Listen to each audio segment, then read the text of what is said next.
The news on the radio sent shivers down Lee's spine. Adolf Hitler has just been named Chancellor, the most powerful position in the German government, by the aging President Hindenburg. Rudolf Weiss sat next to her, his white Austrian face resting on her black German shoulder. They had just made love for the first time. "I heard he's against all Jews," she whispered, her stunning black locks framing a soft face with sweetly sculpted cheeks and sparkling brown eyes, their plump and seductive lashes drawing him in for another kiss. His beautiful lips lingered on her heavily painted red lips, then slid to her trembling shoulders and small but firm breasts. She felt that he wanted to make love to her again. "You are tireless," she whispered. "Maybe we shouldn't do this again for a while," he managed to say. "You must have been tired after the first time." "On the contrary, my love. It was wonderful and exceeded all my expectations. There was a little sharp pain at first, but it went away. Now I'm fine."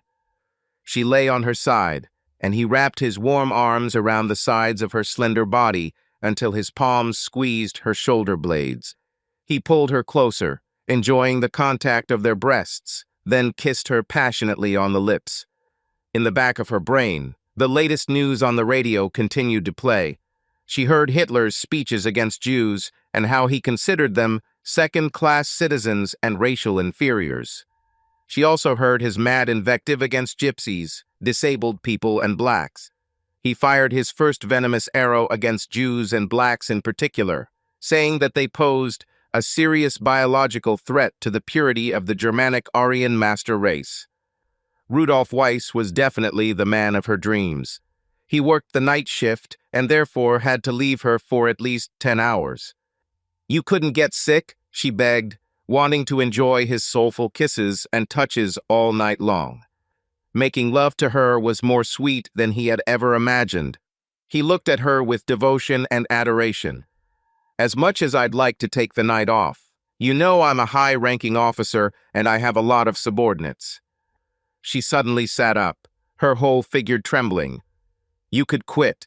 You don't have to work for this party. You have a master's degree. You could teach in a high school or a university, or even—" "SHH," he whispered, placing a finger on her lips and a soothing kiss on her forehead. "What are we going to live on? As things stand now, I earn more than most men in Germany. And now that Hitler has been appointed Chancellor, he will undoubtedly consolidate his power, and the National Socialist Workers' Party of Germany will decide everything. As one of her lieutenants, I will be able to build a wonderful life for us. There is talk that I will soon be promoted to captain, and that Hitler plans to militarize our party. This is truly a wonderful future for a young man like me, and especially for a young couple like us. Soon we will get married and have children." Lee looked at him carefully. He was naive, but she had no choice but to assume he knew what he was talking about. This party of Germany was elected to power in 1932 with only 1/3 of the popular vote, and many of Hitler's policies had not yet taken effect and were completely unenforceable. Only now that he has become Chancellor will his powers be set in stone. He will no doubt find ways to do as he pleases, and this will, of course, include persecuting both Jews and blacks. Lee sighed, assessing her situation. She was not only Jewish, but also black. Her mind shuddered at the thought of what this might mean for the future of the newly formed couple, where the husband was a white Austrian and his wife was a soon-to-be outlawed Jew and a black woman. It certainly had to be considered a marriage of good and evil, a contradiction in terms and forbidden love at its worst. She sighed in the face of the damned sentence it offered. Undoubtedly, if Hitler followed his beliefs, her future husband would have to abandon her or face persecution himself. Why doesn't he see this? Why does he believe the propaganda that the newly minted Hitler will not oppress the peoples he so desperately hates? The collapse of the German economy, unlike other depressed countries, did not happen overnight. Particularly prominent in highlighting the country's economic woes were the severe restrictions imposed on it following its humiliating defeat in the First World War. But that was then, and now is now. There was a new spirit of optimism in the air in Germany, radiating waves of positive energy. Hitler promised to restore the country's financial position to its former glory days, only this time all Germans would share in the newfound wealth. Rudolf Weiss thought about this with pleasure. He's been doing very well lately. He had large shares in the Chemnitz Automobile Company and owned a construction team that negotiated lucrative contracts for the construction of new, wider roads. He was aware, like many party officers, of the plans of the new chancellor long before his appointment. Hitler's announcement in 1932 was that all roads in Germany would now be suitable for car traffic in both directions. This revival of industry caused a flurry of delight in the country. Previously unemployed workers now worked around the clock in road construction. Thriving, innovative, and disruptive, Chemnitz hired thousands of workers in record time.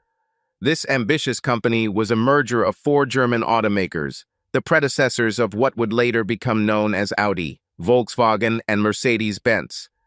Rudolf rode proudly in his Rasmussen steam car. It was an amazing feat of engineering carried out by Danish founder Jørgen Rasmussen. Most of his fellow party members did not yet have a car, and Rudolf liked to hear the note of envy in their voices every time he passed by and heard their greetings. He parked the car and got out. A group of his friends and subordinates waited nervously for him. Rudolf. Mayor, Clausen, Vager, you look sad tonight. But this isn't a night for celebration, is it? Our hero is now chancellor. Kurt Mayer put his hand on his shoulder as they walked towards the steps of the hall. My dear Mayor, I heard that you are one of those who are fighting with me for the position of captain. May the best win. I'm not competing with you, Mayer countered, and neither do any of the other candidates. Your promotion is thus guaranteed. Rudolf smiled. His personal friendship with party chairman Waldorf Schmidt certainly scared off rivals. But there are conversations. Talking? Yes, talk. I don't know how the rumor started, or how it could have spread this far, but it's going around here at the convention. Stop talking in riddles, Kurt. Just say what's on your mind. Paul Clausen, another lieutenant, turned and stood directly in Rudolf's path, blocking him. All the other dozen or so young people stopped too. The rumor is simple. They say that you are dating a Jewish woman. In fact, they say that she is living at your house at the moment. Not for long, of course, but the rumor says that she has been here for the last few days and is now staying with you. I, of course, did not believe it, but the rumors do not subside. A girl named Lee Kravitz. Is that what they say? Rudolf exclaimed, suddenly nervous and stalling for time. They say she's also black, although I don't believe that either, Paul continued. You, a purebred Austrian, blonde with blue eyes, a member of the proud white Aryan race, clinging to black skin, so hard to believe. What do you believe in? Rudolf asked, preparing for what was undoubtedly a harsh answer. I believe that a rising star of the party would never make love to any Jew or defile himself with a relationship with a colored woman. Sudden rage penetrated Randolph's usual calm. In another place and at another time, he considered it would be fitting to defend your honor by breaking your friend's jaw. But fighting with party comrades, especially with other officers, was strictly prohibited. So he ignored the blush that crossed his stoic face and sighed wearily. What I do in my personal life is none of your business. Paul stared at him in disbelief. You don't mean to say that it's true. What do you care about this? Get out of the way. Kurt Mayer put his hand on his chest. You are not just one of our group, but also the new leader of our squad. What you do in your personal life greatly affects all of us. He took out a copy of Hitler's book Mein Kampf. You know, of course, that the Jews and the blacks have conspired to try to destroy our racial purity. Our great leader Hitler says, and I quote, the Jews brought the blacks into the Rhineland with the express purpose of destroying the hated white race by inevitably producing mestizos. You've probably read this yourself many times. I know all the words to Mein Kampf by heart. What German officer doesn't? But one single black girl doesn't matter. You've got to be kidding. And when your children are part Jewish and part Negro, What then? You will be destroying the very white race you tried to protect. Rudolph's eyes glowed. He now realized that he had seriously misjudged the consequences of his relationship with the woman whom all his German comrades had come to hate and despise. "Ah, Rudolph, there you are. I wanted to talk to you," said Party Chairman Waldorf Schmidt loudly, approaching from behind with a smile from ear to ear, showing how much respect and admiration he and the party had for their new, young star. Paul and Kurt stepped aside, not wanting to interfere with the two men's business. They would continue to vent their vitriol about his forbidden romance another time. But right now, the all-powerful party chairman was in place, and his dealings with Rudolph took precedence over theirs. "You have been nominated as captain by your comrades, but in addition, due to the lack of competition, I am pleased to announce that your appointment to the new position of squad leader is already a settled matter. I am also pleased to inform you that your squad will now officially become part of the elite Waffen Forces SS. As newly appointed members of the military Schutzstaffel, you will have full and unlimited powers to carry out and enforce any and all of Hitler's new initiatives. As you know, Hitler plans to have the Enabling Act passed in the Reichstag in February or March of this year. Once this happens, he will no longer answer to the president or any other elected political parties. He will have the dictatorial power to make laws without legal challenge." Rudolph sucked in a breath. New branches of the SS received unlimited powers throughout Germany. It truly was an honor to be a part of it. Her big brown eyes were like two glowing saucers, captivating him and taking his breath away. He had been through the grinder all night and was finally glad to return home to the woman of his dreams. "How was the evening meeting and convention?" "I'd rather talk about you."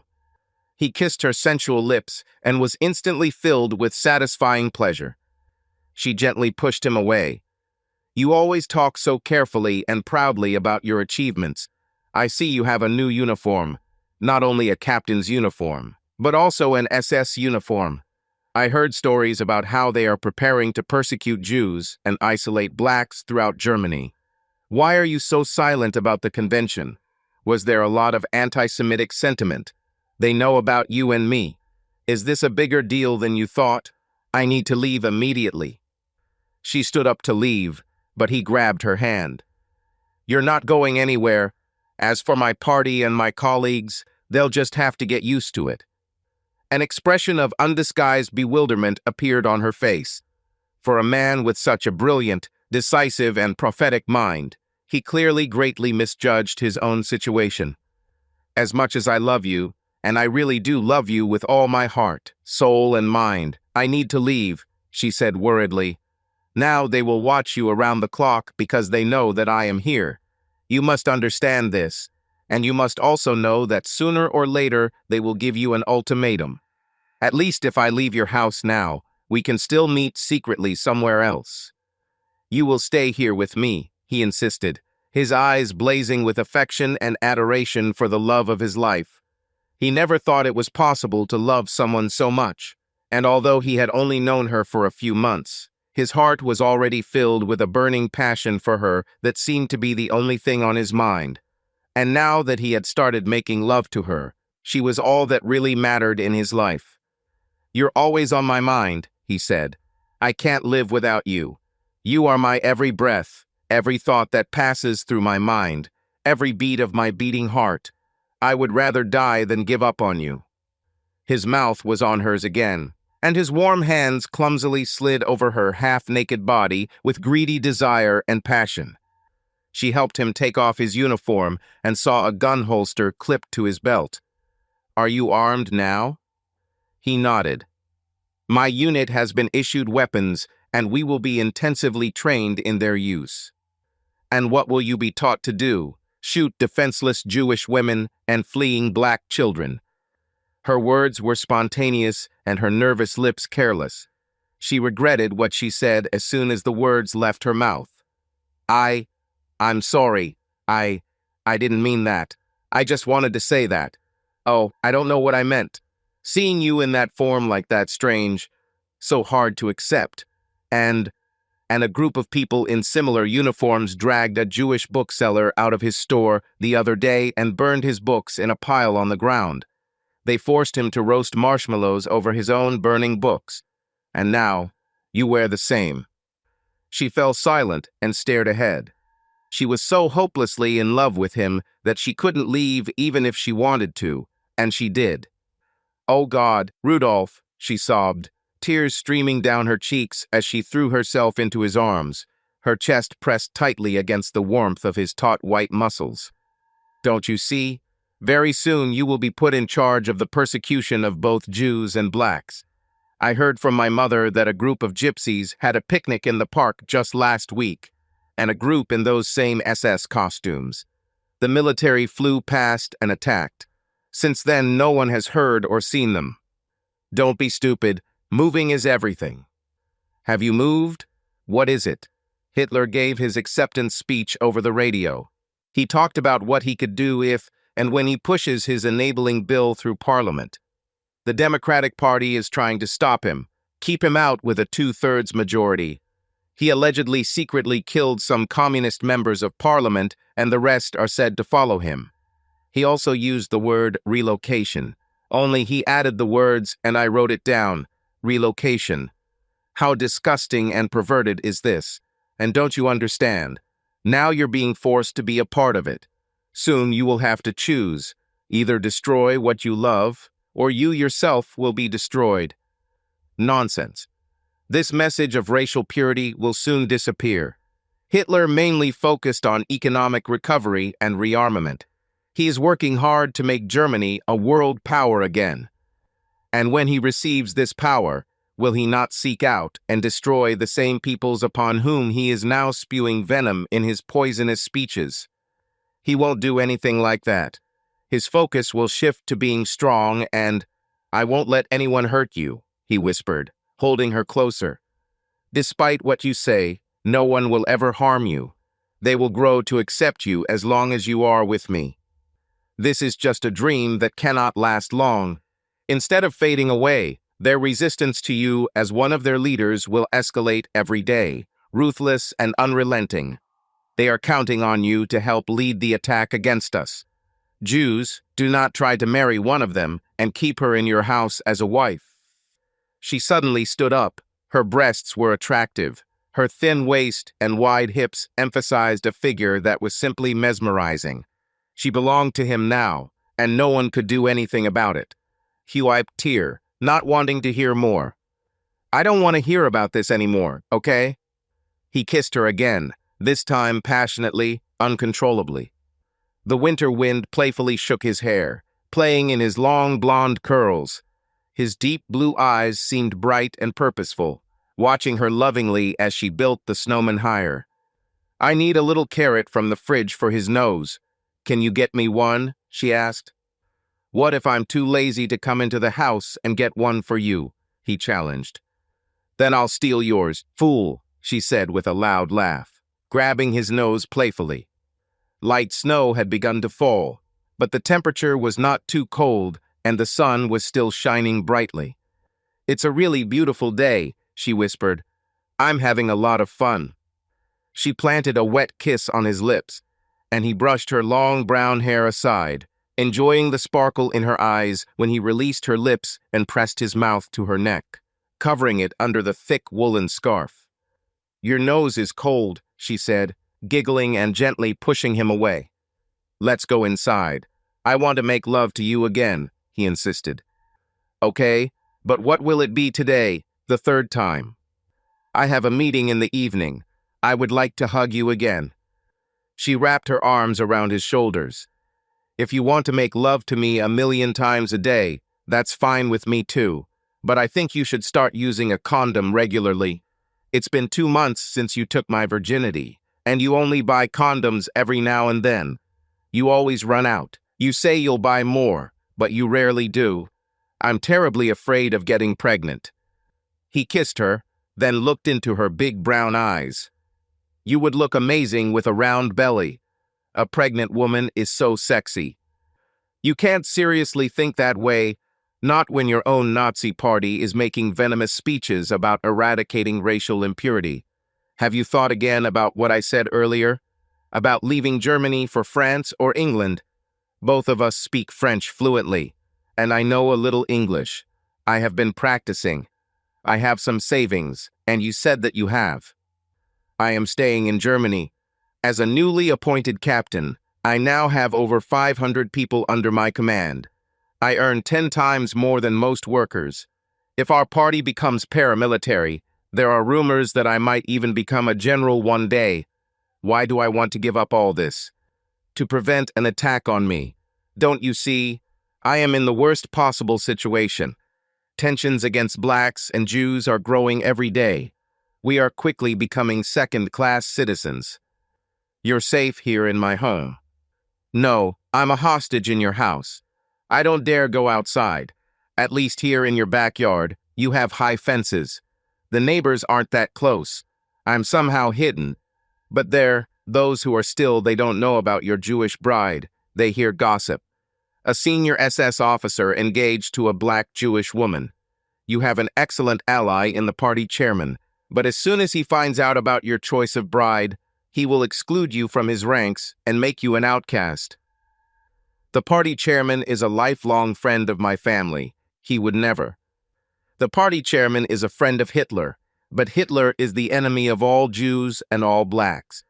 The fact that someone so high in the SS wants to marry a black Jewish woman will anger him and cause him to act quickly and brutally against you. She began to cry, covering her face with her hands. Why is everyone in Germany seeing what's going on except you? We should leave while we still can. I should never have let you make love to me without a condom.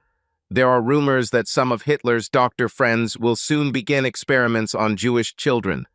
A child who will be part Aryan, part Jew, and part black will be taken from us, and no one will be able to do anything about it. Please, Rudolf, I beg you, let's get what we can and leave Germany while we still can. You say you love me, but I don't even know why I'm trying to convince you. You don't listen. You want the best of both worlds, but they won't give it to you. There will come a time when you have to. Choose whether to send me to some camp or prison, perhaps even kill me, or face cruel retribution. I tell you all the time that I won't let anyone hurt you. And I keep telling you that you won't have a choice. But if, as you say, things get better for us Jews, if we leave now, we can always come back later, after the situation improves. But if it gets worse, you can stay away. At least go away for a while so you can see from afar how the winds of change will blow. If I leave now, I will forever lose my captaincy, perhaps even be expelled from the SS and become an ordinary citizen. It is better to be a living and ordinary citizen than a persecuted or dead captain. There are also warnings in speeches that the Germans who harbor Jews or blacks should drive them out into the streets. They want to mark the houses where Jews live with a yellow star of David. They say that they want to force us to wear this yellow star on our shirts. I doubt that will ever happen, Rudolf said, his face turning red. He was determined to spend some time laughing about the day with his wonderful Leia, but all she seemed to want to talk about was her fears about the new Nazi Germany's future repression of Jews and blacks. He clenched his fists, desperate to change the subject. He took the wedding invitations out of his pocket, hoping it would distract her from Adolf Hitler's speeches and prejudices. I have a surprise for you. Here, tell me what you think. These are wedding invitations. Leia sighed, shaking her head from side to side. If you had shown them to me before Hitler became Chancellor, then, of course, I would have been the most excited woman in all of Germany, getting ready for a wedding. But now, I feel as if we are planning our own funeral. I won't skimp on the wedding, Rudolf assured her, approaching and kissing her passionately on the lips. She enjoyed his kiss until he released her, and then sighed a second time. And who are you going to send these invitations to? Your Nazi comrades, our neighbors who are scared and confused because a senior SS captain is harboring a black Jewish woman in his home for the purpose of marriage. My parents are planning to leave Germany rather than visit some kind of wedding that is doomed from the very beginning. He suddenly flared up. What do you want me to do? I told you I'm hopelessly in love with you. I can't even call off the wedding, even if I wanted to. I understand. I feel the same about you. But like I said, we could leave. We could go to France or Holland or England or wherever while we still have the chance. I don't care about the money or the fact that you're the captain. The main thing is that I'm with you, she said. Now it was his turn to sigh. He looked around the backyard and the 8-foot-tall fences. He noticed a neighbor next door on the stairs painting the second-floor windows. This seemed strange to Rudolph, knowing that the neighbor had already painted them just 6 months ago, in the fall. It's unlikely they could require painting again. She may have been pretending they needed painting just so she could get high enough to look over the fence. "You're looking at that neighbor, aren't you?" Leia said mysteriously, almost in a whisper. "She keeps looking here, watching how we kiss, how we talk. Very curious. Great harmless. That's what you say, but I'm sure she'll be gossiping as soon as she comes down those stairs. Rumors about having a black Jewish bride living at your house have already spread. Oh God, she's definitely watching. She doesn't even look away. I feel like I'm in an aquarium." Rudolph looked up and saw Greta looking. He waved to her. She responded in kind. Leia was upset. "Do you have to go to this rally tonight?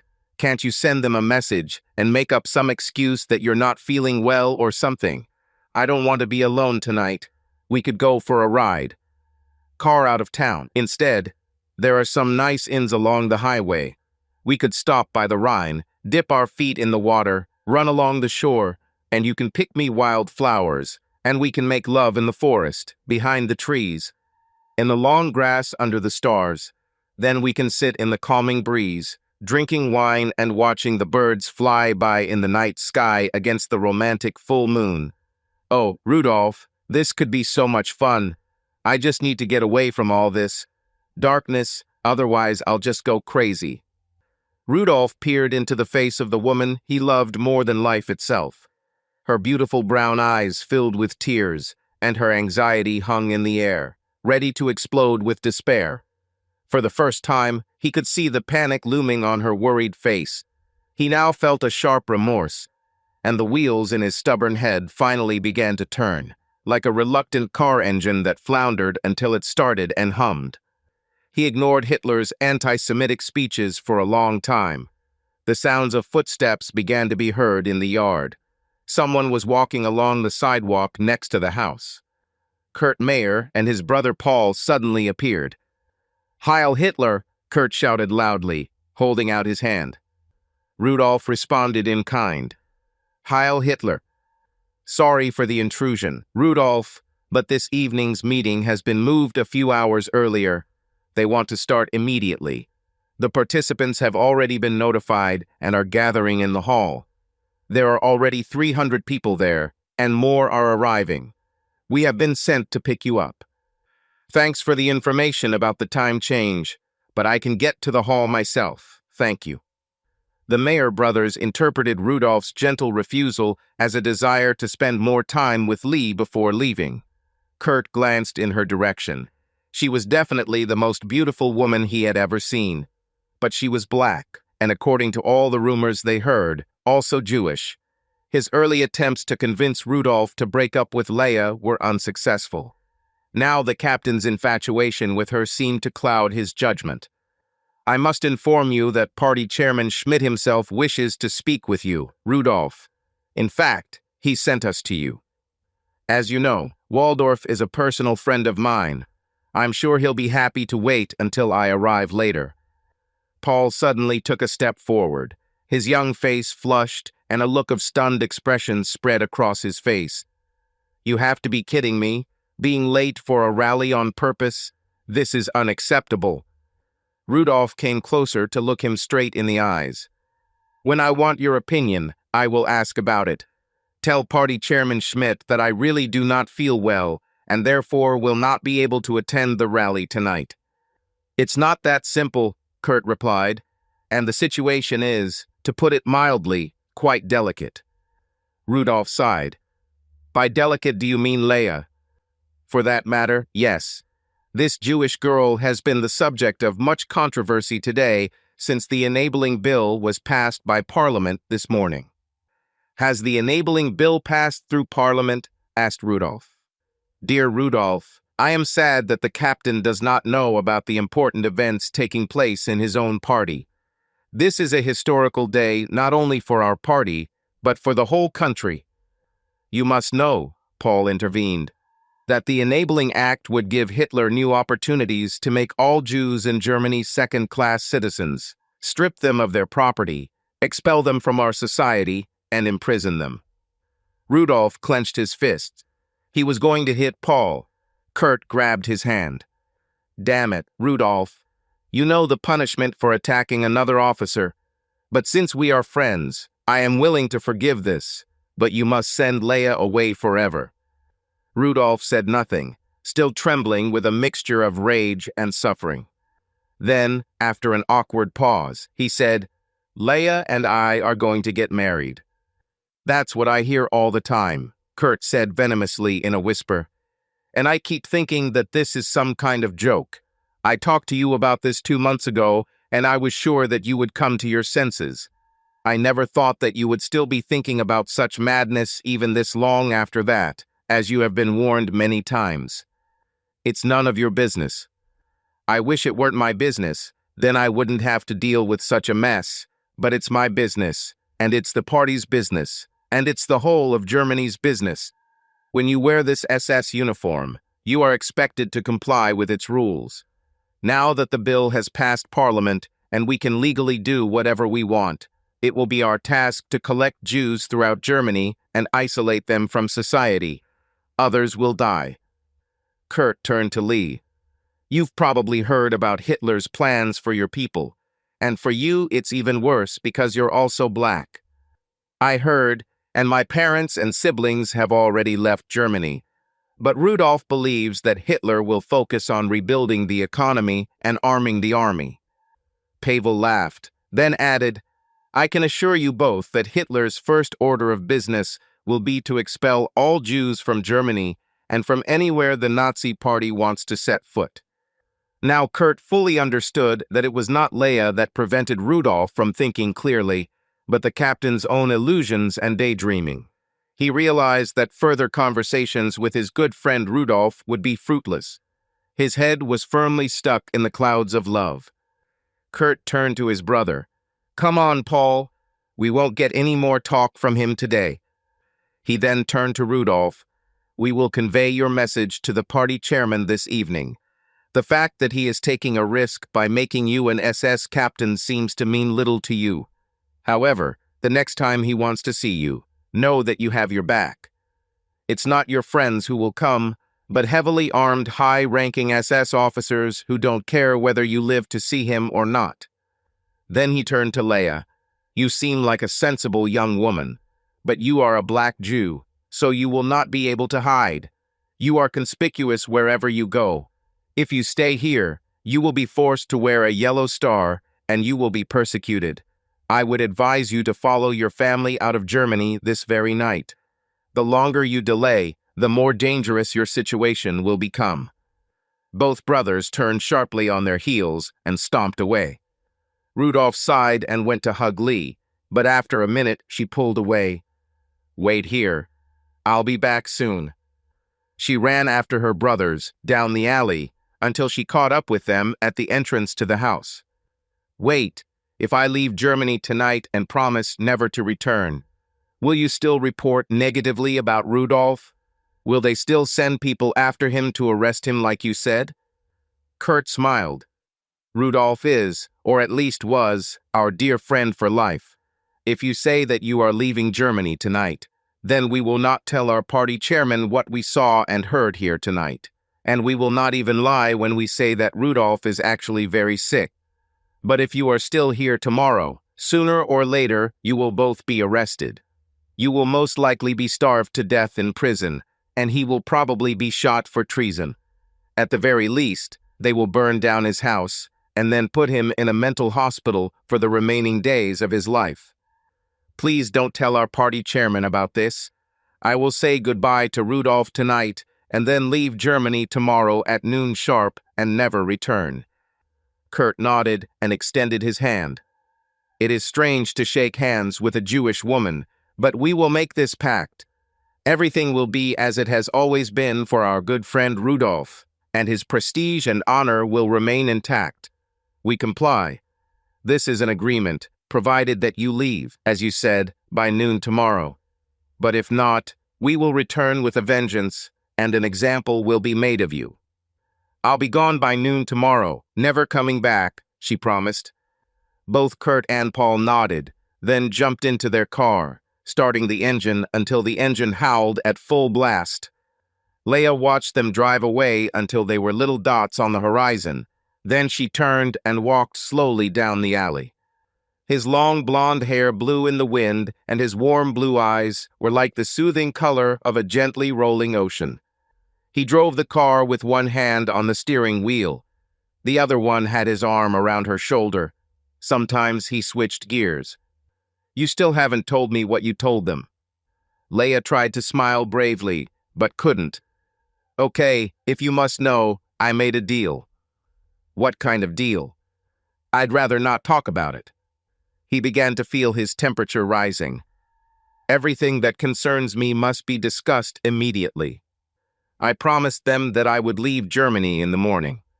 He screamed at her words and turned off the road, steering the car down a dirt path until it reached the banks of the slowly meandering Rhine River that flows through Germany.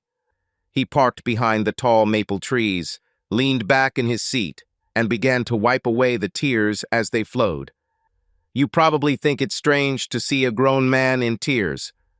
Not at all, Leia answered softly. I think it's sweet and considerate.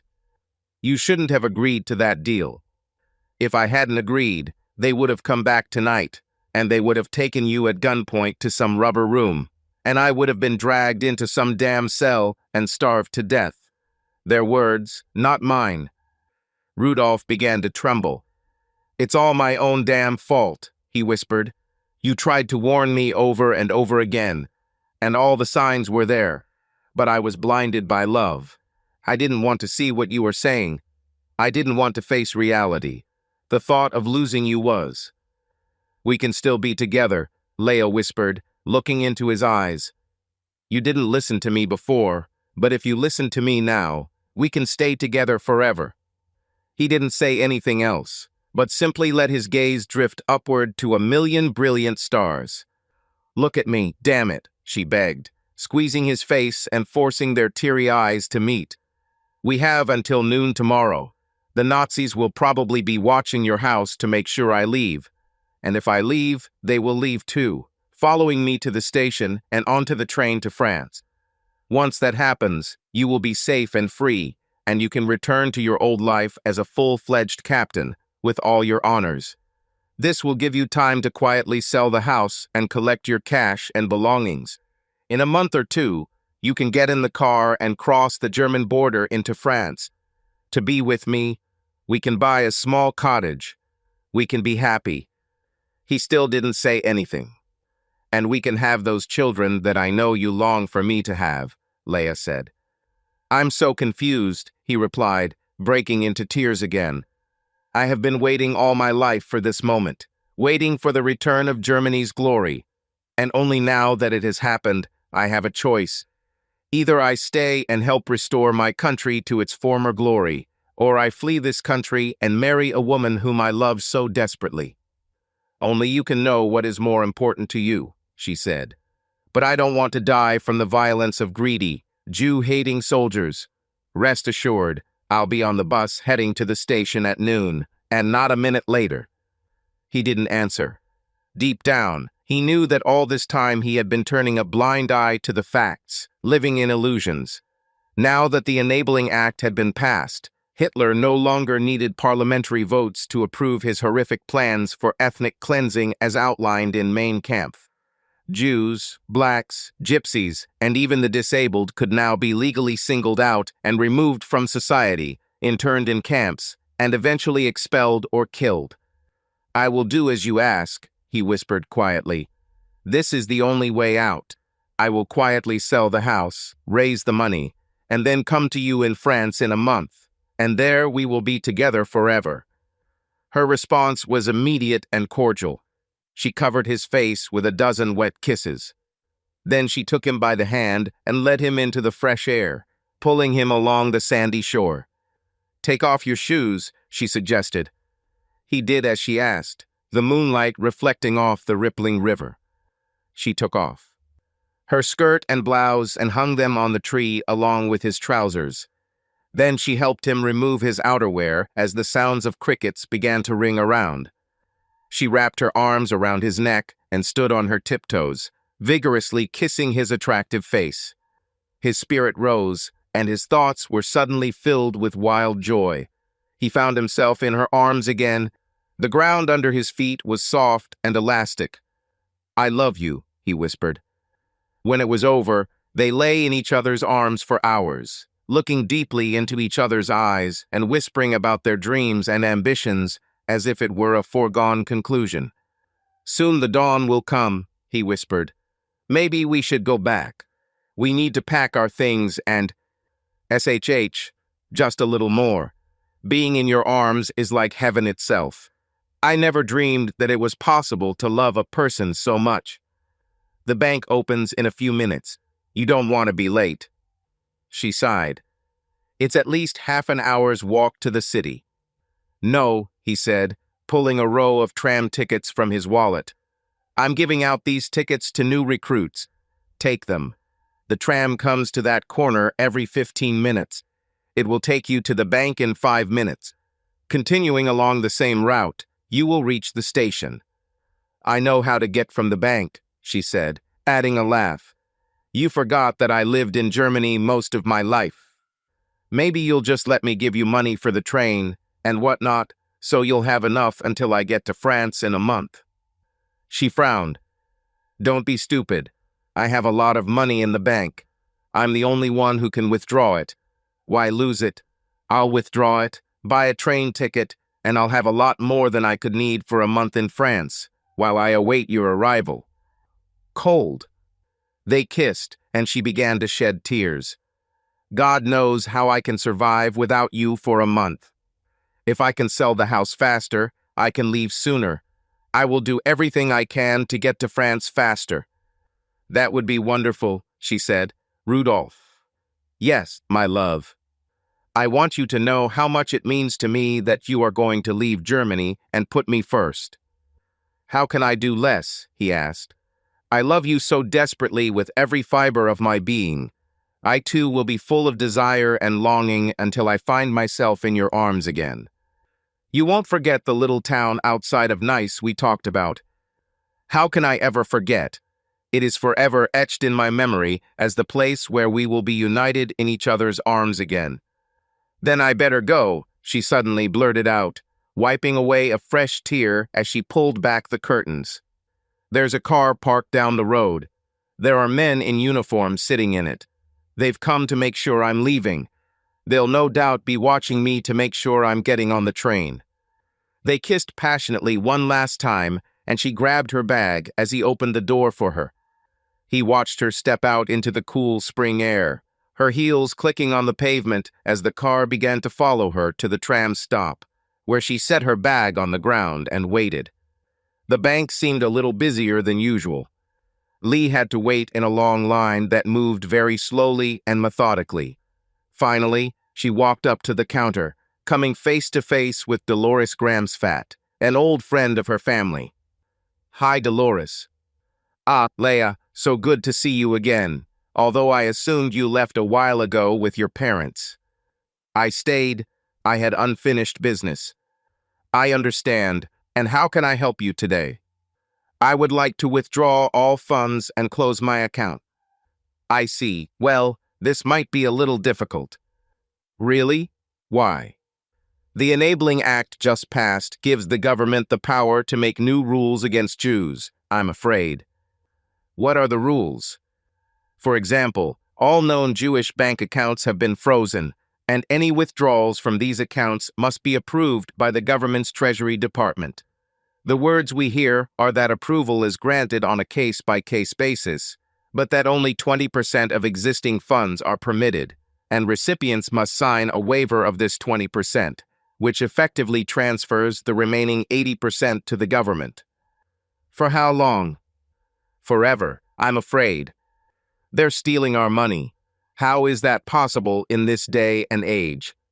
Since the Enabling Act, anything against the Jews is now possible. Do you want me to put you on the waiting list? It takes 48 hours to get that 20%. What about the remaining 80%? Indeed, Miss Leia, you should listen more carefully. It is rude to force someone to repeat themselves. That remaining 80% is no longer your property forever. This is robbery. No, that's the law. But if I were you, I'd take advantage of the terms while they're still available. Rumors say that next month they'll be calling for the confiscation of 100% of all existing funds. Okay, I'll take 20. They'll still have to be held for 2 days. I don't have 2 days. I need the money now. I must leave the city immediately. As your girlfriend, I can offer you half of that 20% now, and then in 2 days, I'll get it back with your pre-signed withdrawal receipt and keep the remaining 10% for myself. Leia's face turned red. She clenched her fists as her anger began to build, but 10% of her current funds would allow her to at least buy a train ticket to France and rent a room for a week, perhaps even with some money for food. Rudolph will just have to transfer some money to her in France in the meantime. Okay, I'll take 10% now. A wise decision, Dolores declared happily. It's better to get a little now than to get nothing in the end. The tall trees seemed to whisper to each other as the wind made the branches flutter and the young trunks bend like the backs of old men. She paid no attention to the young man who was looking at her from the other side, peeking out from behind his German newspaper as if she were some long-lost relative. He caught her eye and decided to come talk. She was terrified. She had no idea who this young man could be. I'm Henry Advisor, he said happily, holding out his hand. I'm not in the habit of shaking hands with young people, especially those I don't even know. You will enjoy shaking my hand, he said, looking at her black face carefully. You black women always have such wonderful thick lips, he then remarked, grinning confidently. Keep talking, and I'll call the conductor to let him know you're bothering me. If you do this, I will have to arrest you for escaping from Germany. Leia suddenly found herself on pins and needles. Apparently, he was a member of the Nazi Party. It suddenly became clear to her that he had probably been sent to make sure she crossed the border into France. Sorry, she whispered. You're just here to make sure I leave Germany, right? That's right, he said. Well, if you wanted, we could make love before the train stops in Nice. You're going to Nice, I assume, and not Paris. That's where the train goes, she said, adding, and no, I wouldn't want to make love before the train stops. He frowned. You seem to be under the delusion of believing that you have a choice in what you do or don't do. We are still in Germany. I am still a member of the Nazi Party, and you are still a black Jewish woman with no rights. That's where you're wrong. I have the right to spit in your face if I so decide. She frowned and spat forcefully in his face. There were no soldiers or police on this train. The next stop was a small town on the border between France and Germany. Technically, she was no longer in Germany. He calmly took out a handkerchief and wiped his face. She knew she shouldn't have done this, but she also knew that if she showed even the slightest sign of weakness, he would undoubtedly take all her money, then force her to have sex for hours until the train finally reached Nice. He took a deep breath, angry, then looked around. There were only a few other passengers in the carriage they were traveling in. They were either asleep or looking the other way. Nobody looked at them, so he put his hand on her blouse and began to knead her breasts. Does this excite you as much as it excites Rudolph? I'm sure you like all German men, don't you? She reached under her skirt and pulled out a hidden straight razor, opening it with lightning speed and pressing it against his neck. Then she whispered threateningly, Dear Nazi Henry, if your job is to make sure I get to France, then that's what you should do. But if you try to touch me along the way with any part of your body, I will cut it off. Nod quickly if you understand, or I'll give you a second smile from ear to ear." He nodded. She then snapped the blade back into its metal sheath and pointed in the direction of his location, determined that he was not going to harm her if she could stop it. She was tired of being suppressed. He rubbed his neck, then returned to his seat, face flushed, without saying a word. The train whistle sounded, signaling the approach of a French town on the German border. He glared at her, but with no clear opportunity to use or offend her. He simply grabbed his briefcase and headed to the next car, deciding to get off at the next stop and end this meeting. The sprawling vineyards of France were like a breath of fresh air for Leia, especially after the Nazi spy who had been tracking her left the train. But his departure did not bring with it the consolation and relief that she had hoped for. A loud radio had just given her the news that new German laws had now driven Jews out of their civil services, university and judicial positions, and other areas of public life. These Nuremberg laws also officially made Jews second-class citizens. The Nuremberg laws defined Jews not by their religion or how they chose to identify themselves, but by the religious affiliation of their grandparents. These new laws were intended to further segregate the Jews, making their daily lives very difficult. They were now not allowed to attend public schools, go to theaters, cinemas, or resorts, live or even walk in certain areas of German cities. Jews could also be detained on site without any reason, and their property and housing confiscated for the benefit of the Third Reich. They could now also be legally detained and even detained without cause, and were not given rights of appeal or legal assistance, even though they were German citizens. The rally was filled with political energy and a fun, electric atmosphere. Everyone was talking about how Germany would become a world power again. Rudolf raised his glass for the 5th time. Laughter, drunkenness, and loud chanting of Nazi slogans dominated the evening. The wine was strong and paired well with the bourbon. However, Rudolf was wary. Even though Leia fled to France, some of his Nazi colleagues hung black dolls and mannequins of Jews from gallows and then set them on fire. "Kill all the Jews, gypsies, and blacks," was the battle cry that made Rudolf feel sick and uncomfortable. "I heard that she really went to France as she promised, so everything is fine. Only you need to get this longing for love out of your head and get involved in the program. These peoples are a threat to Germany, and the sooner they are eradicated, the better. Do you agree?" Kurt asked. "Sorry," Rudolf barely said. "I need more wine." "Run, but you can't hide. The question will still be with you when you return." Rudolf left the hall and slipped outside. He went down the steps and left. There was no point in staying and listening to his drunken comrades hurl insults at Jews and blacks. He drove to his house, where he left the lights off, just as they were when he left. "Not at the rally tonight, Rudolf." The voice made him flinch, and he turned around to see Amory von Stein walking his dog. "I was, but I'm feeling a little sick. I decided to call it a night and get some rest." Okay. Your man Hitler is doing great things, by the way." That's true. Germany will soon become a world power again." "I have no doubt about that," agreed Rudolf. "Now, if you'll excuse me, I really need to rest." "Of course. I didn't mean to keep you. Good night." "Good night." Rudolf followed him for a short time until he went down the street with his dog. He then jumped out of the car and quickly entered his house.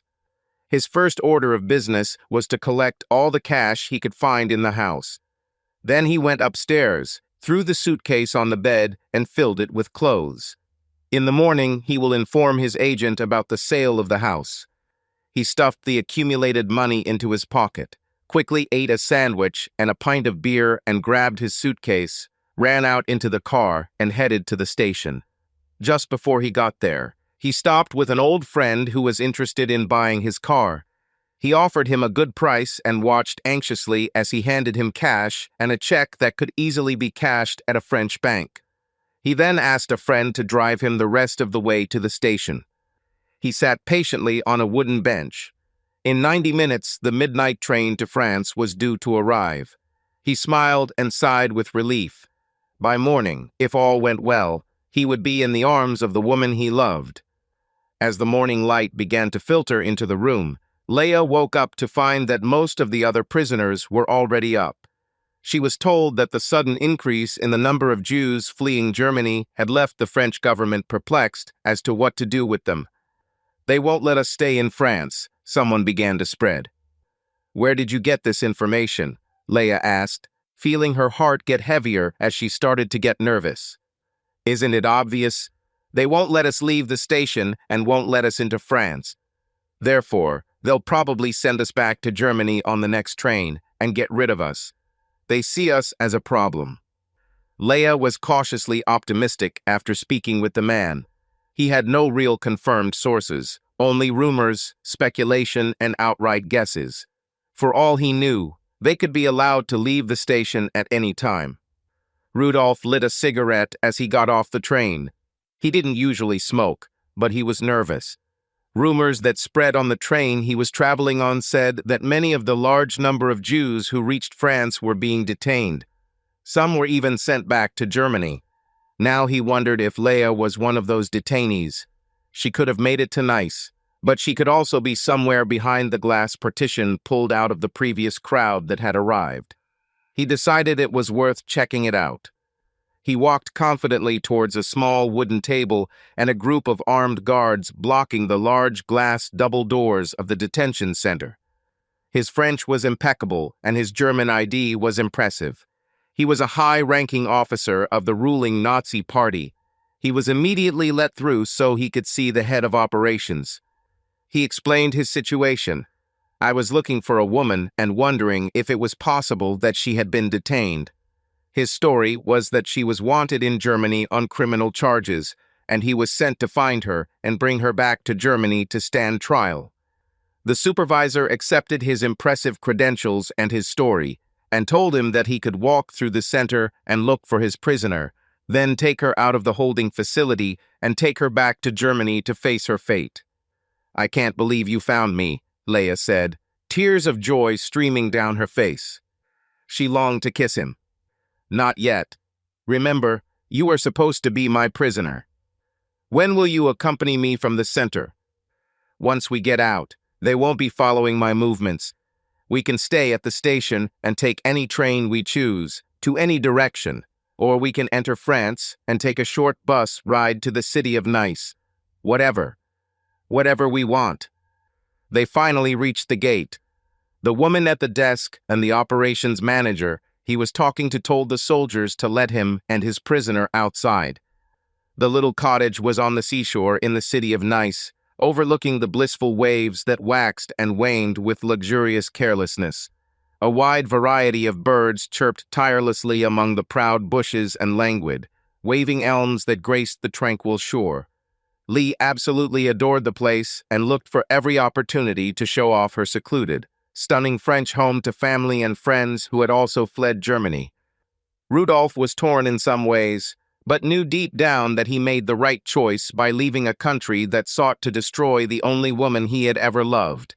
His mind now focused on helping those who were still suffering in the clutches of a tyrannical government that was becoming more vicious and cruel every day. He began an underground movement that would become the basis for what would later become known as the French Resistance, a fledgling brave group that became adept at eliminating the Germans who sought to occupy his new homeland. For now, however, his main focus was on the woman next to him, her long, silky hair, like woven threads of fragrant heaven, enchanting him as he kissed her sweet neck and shoulders, enchanted by the dark satiny skin that admired his kisses and wandering fingertips. The fading sunlight gave way to a glowing moon and bright stars that crashed into the sensual darkness like diamond beacons of light. "I'm pregnant," she whispered in his ear, stunning his mind and sending his senses spinning. "I love you," he managed to say as the sounds of the fresh tidal wave echoed across the wooded beach. "I found a priest to get us married this Saturday," she was able to say. Everything was as it should be, and even the growing tide of evil emanating from rotting Germany could not darken her spirit. She escaped tyranny and certain death and found true happiness in the arms of a man who adored her for who she was, a helpless romantic soul forever in love. Subscribe to our channel so that your second chaff doesn't cheat on you, and go ahead and listen to the next story, because this story is nothing compared to the next one. If you're under 18, don't even think about listening to the next one.